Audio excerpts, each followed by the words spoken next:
Assalamualaikum warahmatullahi wabarakatuh.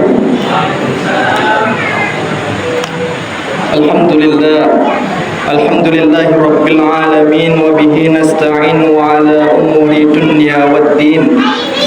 Wassalatu wassalamu ala al-mursalin imamil muttaqin wa syafi'ul mudannabiyyin wa ala alihi wa ashabihi wa man tabi'ahum bi ihsanin ila yaumiddin. وقال الله تعالى في كتابه الكريم وهو أصدق القائلين أعوذ بالله من الشيطان الرجيم بسم الله الرحمن الرحيم إن الله وملائكته يصلون على النبي يا أيها الذين آمنوا صلوا عليه وسلموا تسليما وقال النبي صلى الله عليه وسلم في حديثه من صلى علي صلاة واحدا صلى الله عليها بعشر صلوات. Hadirin jamaah salat isya dan salat tarawih yang dimuliakan Allah Subhanahu wa taala.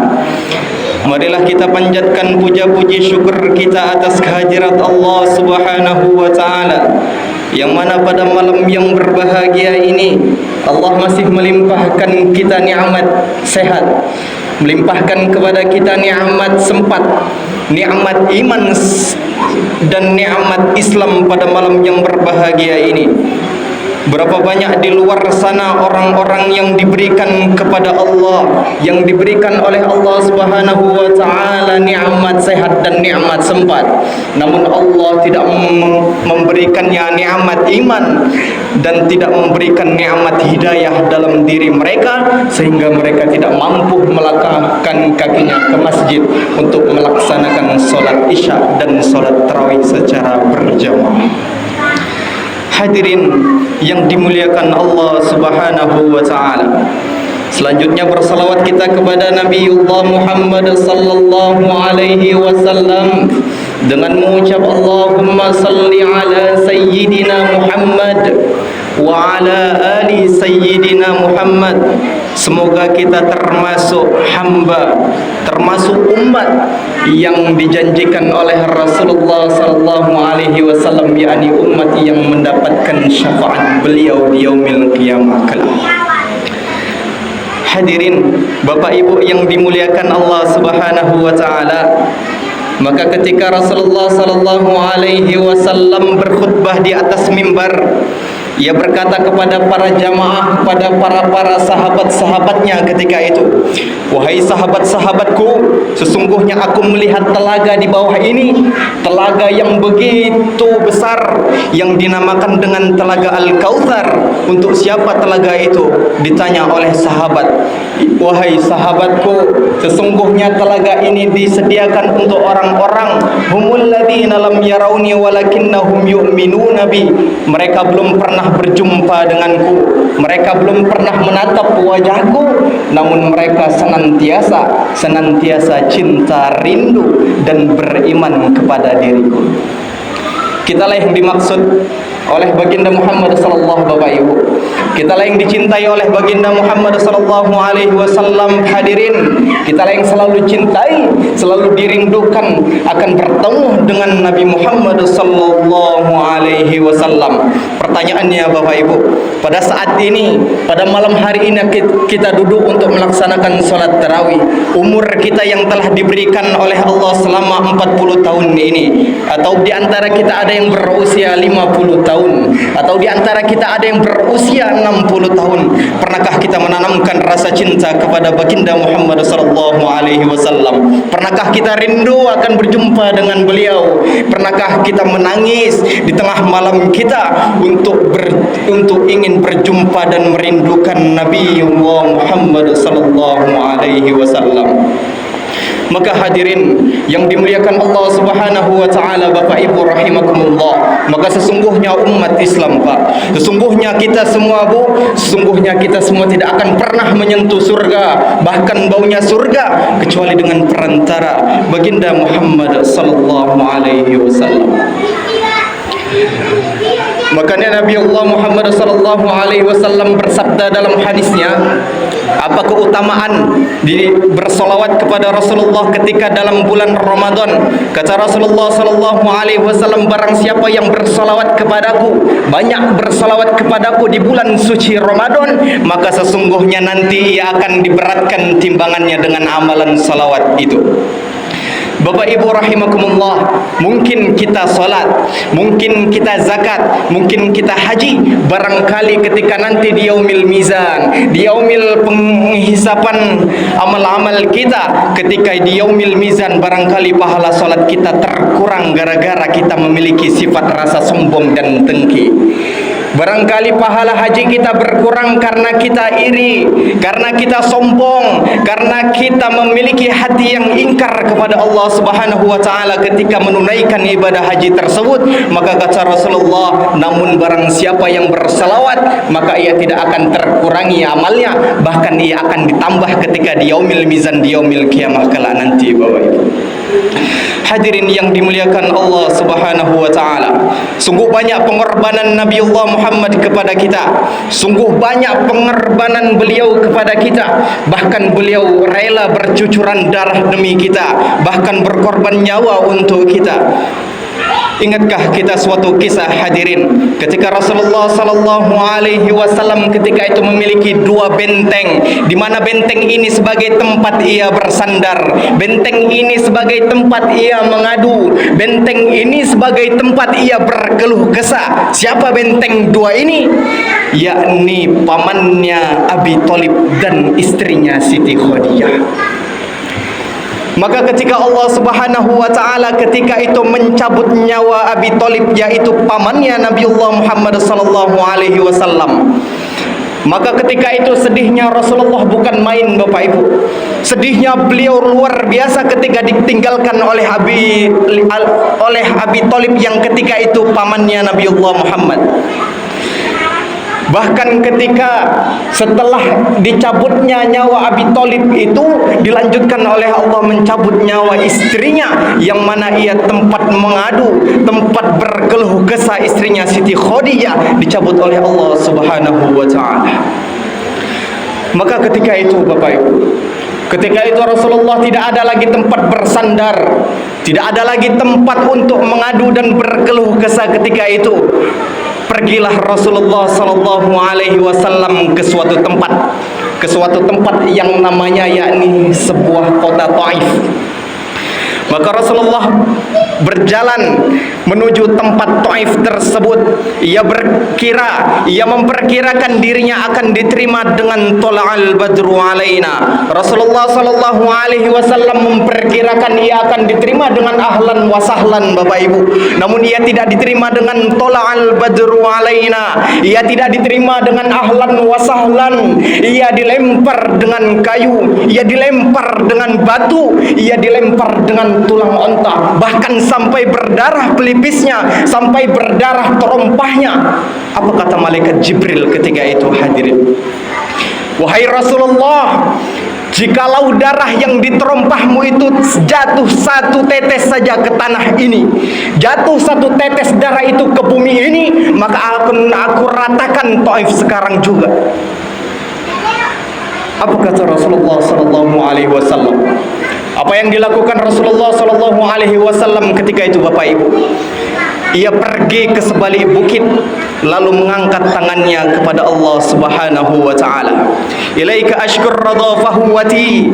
Ya Allah, hanya kepada Engkau saja aku mengadukan ketidakberdayaanku, wa qillata hillati, dan kelemahanku, wa hawani bainan nas. Aku lemah di antara mereka ya Allah. Jikalau aku ada dulu tempat untuk bergantung, tempat bersandar, tempat berkeluh kesah, sekarang hanya kepada Engkau saja ya Allah aku berkeluh kesah. Maka ketika itu datanglah malakul jibal, malaikat penjaga pintu, malaikat penjaga bukit di segala bumi ini. Apa kata malaikat jibal hadirin? Wahai Muhammad, tunjuklah mana bukit yang paling besar, akan aku timpahkan kepada orang-orang Taif tersebut. Lalu apa yang dikatakan Rasulullah sallallahu alaihi wasallam? Hati beliau yang hancur, hati beliau yang sakit, namun tidak mengeluarkan kata-kata yang menyakitkan. Ia tidak mengeluarkan kata-kata yang kasar, bahkan ia berdoa kepada Allah Subhanahu wa taala, asallahu ayyukhrij min aslabihim, semoga Allah mengeluarkan dari tulang sulbi mereka, may ya'budullaha wa la yusyrika bi, mereka adalah orang-orang yang menyembah Allah dan tidak pernah mensyirikkannya. Itulah doa kepada kaum Taif yang dilakukan oleh Rasulullah sallallahu alaihi wasallam. Hadirin, maka wajarlah jikalau sekarang Taif itu 100% di situ adalah orang-orang Islam, orang-orang yang mengucapkan asyhadu an la ilaha illallah wa asyhadu anna muhammadar rasulullah. 100% orang Taif itu beragama Islam karena doa Rasulullah sallallahu alaihi wasallam. Maka Rasulullah pernah bersabda, sesungguhnya doa orang yang terzolimi adalah doa yang mustajab. Hadirin yang dimuliakan Allah Subhanahu wa taala, sampai saat ini pernahkah tergetar dalam hati kita untuk cinta kepada Rasulullah sallallahu alaihi wasallam? Sampai saat ini pernahkah kita menanamkan rindu kepada beliau? Hadirin, kitalah yang dipikirkan oleh baginda Muhammad sallallahu alaihi wasallam. Kitalah yang selalu diingat, selalu dicinta, selalu dirindukan oleh Muhammad sallallahu alaihi wasallam. Bahkan ketika beliau sakaratul maut, ketika beliau menghadapi sakaratul maut yang begitu sakit Bapak Ibu, yang begitu sakit ia alami, namun kitalah yang diingat oleh baginda Muhammad sallallahu alaihi wasallam. Maka ingatkah kita ketika Rasulullah sallallahu alaihi wasallam diceritakan di beberapa riwayat hadis, ia ketika mengalami syakaratul maut beberapa kali ia menyebutkan dengan kalimat ummati, ummati, ummati, yang artinya adalah umatku, umatku, umatku. Bahkan ketika itu Rasulullah sallallahu alaihi wasallam seorang kekasih Allah Bapak. Rasulullah sallallahu alaihi wasallam seorang yang paling dekat oleh Allah Subhanahu wa taala. Bahkan gelar Rasulullah itu adalah Sayyidul Anbiya'i wal Mursalin, seorang pemimpin nabi dan rasul. Ialah yang paling dekat, yakni kekasih Allah Subhanahu wa taala. Namun ketika sakaratul maut ia bukan main merasakan sakitnya sakaratul maut. Ia sangat merasakan sakaratul maut itu begitu sakitnya sampai berkeringat. Ketika itu malaikat Jibril berpaling muka dari Muhammad sallallahu alaihi wasallam. Ketika itu ditanya oleh Muhammad sallallahu alaihi wasallam, "Wahai Jibril, apakah engkau jijik melihat aku? Apakah engkau jijik melihat aku ketika aku sakaratul maut ya Jibril?" Apa kata Jibril? Hadirin, bukannya aku jijik melihat engkau ya Rasulullah, bukannya aku jijik ketika engkau menghadapi sakaratul maut aku berpaling, ini bukan aku jijik ya Rasulullah, namun aku tidak tega kekasih Allah dicabut sakaratul maut. Aku tidak tega kekasih yang paling dekat oleh Allah Subhanahu wa taala merasakan sakaratul maut. Hadirin, Nabi Muhammad itu Pak, sungguh sangat merasakan sakaratul maut itu sakitnya minta ampun. Maka dalam riwayat disebutkan, apa kata Nabi Muhammad sallallahu alaihi wasallam ketika sakaratul maut? "Wahai Allah, jikalau aku saja yang kekasih engkau merasakan sakaratul maut yang bukan main sakitnya, apalagi umatku yang jauh dari engkau." Maka ketika itu satu doa yang diucapkan Rasulullah sallallahu alaihi wasallam sebelum meninggal Bapak Ibu, doa untuk kita semua umatnya, kita umat di akhir zaman yang dicintai oleh Rasulullah. Apa doanya? Allahumma tsakkil alayya fi syakaratil maut. Maka doa Rasulullah sallallahu alaihi wasallam ketika itu ia berdoa, Allahumma khaffif ala ummati fi syakaratil maut wa tsakkil alayya. Ya Allah, ya Tuhanku, ya Rabb, sudi kiranya engkau meringankan beban sakaratul maut umatku dan beratkan rasa sakit yang dialami umatku nanti kepadaku hari ini. Itulah kecintaan baginda Muhammad sallallahu alaihi wasallam Bapak Ibu. Bahkan ketika di akhir hayatnya ia tidak memikirkan istrinya, ia tidak memikirkan anak dan cucu-cucunya, namun dipikirkannya kita, umat Muhammad sallallahu alaihi wasallam. Namun berapa persen dari kita yang mencintai Rasulullah sallallahu alaihi wasallam? Mungkin barangkali jika Rasulullah sallallahu alaihi wasallam hidup saat ini, jikalau Rasulullah hidup saat ini, Pak, mungkin beliau sedih melihat umatnya saat ini, melihat umat yang selalu jauh dari Al-Quran, yang selalu jauh dari perintah Allah Subhanahu wa ta'ala. Kita yang dicintai oleh Rasulullah, namun kita yang merusak agama itu sendiri terkadang.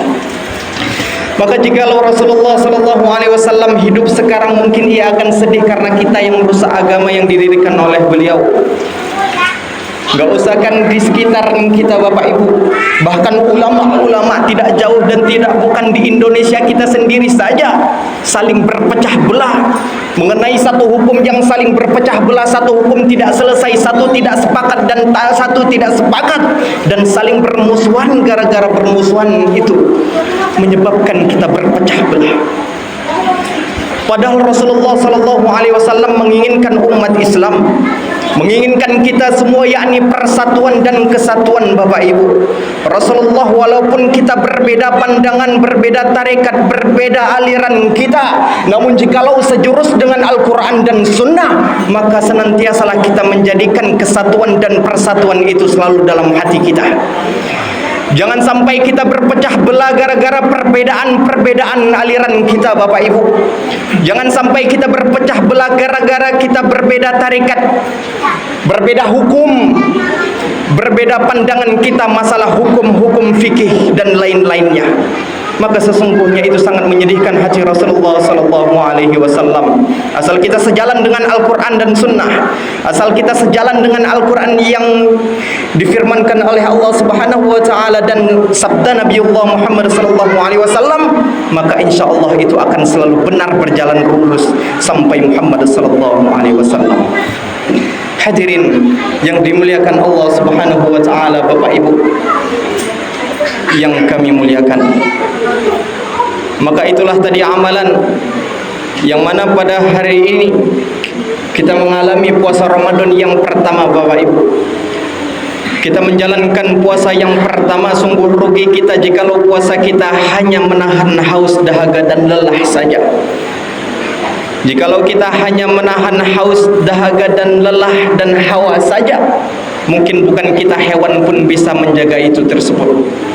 Maka senantiasalah kita di bulan Ramadan ini untuk menjalankan puasa Ramadan ini diisi dengan amalan-amalan yang dicintai oleh Rasulullah dan Allah Subhanahu wa ta'ala.